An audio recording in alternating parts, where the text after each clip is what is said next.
мейрамын ұйымдастырғаныма өте қуаныштымын. Оның арасында барлығыңыз барсыздар. Егер сіздер қолдап, қол ұшын білдірмегенде бұлай отырмас едік. Жаңада телевидениеден де адамдар кеп түсіріп алып кетті. Осылай 20 этаждықтың өзі жақында ғана берілген еді. Уже Наурыз ұйымдастырып жатыр ма, қалай ол деп. Ертең өздеріңіз Инстаграмнан көресіздер, Құдай қаласа.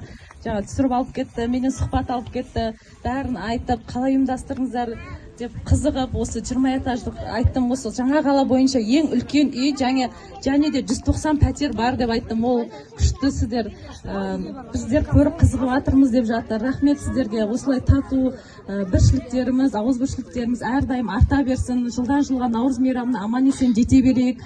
Сіздер де көршілермен, осы Құдай айтады, көршіні Құдай қосады деп, осындай жақсы көршілермен көрші болып жатқаныма қуаныштымын. Сіздер жақсы болсаңыздар, бәріміз бір қауым болып, жақсы ел болып, көрші болып, тату тәтті болып, ары қарай жақсы жаңағыдай өмір сүреміз. Жақсы күндеріміз көбейе берсін. Тек осындай жиын тойларда жиныла берейік. Сіздерге көп-көп рахмет. Әрдайым ауыз біршілігіміз жарасып, тек қана қуаныштарда жинала берейік. Ең кіші тойымыз. Ең кіші тойымыз осы болсын. Және де басқа тойларымыз өте көп болсын. Құрметті ағайын, бұл бастамасы бұл. Бұл бастамасы ғой, сондықтан бәріміз біз ойлаймыз, сынап емес, бәршамыз сыйлап келді деп ойлаймыз. Дұрыс па? Сондықтан міне Нұрсәуле мен Әсемге көңіл солды ма? Өкпеміз жоқ па? Ризамыз ба?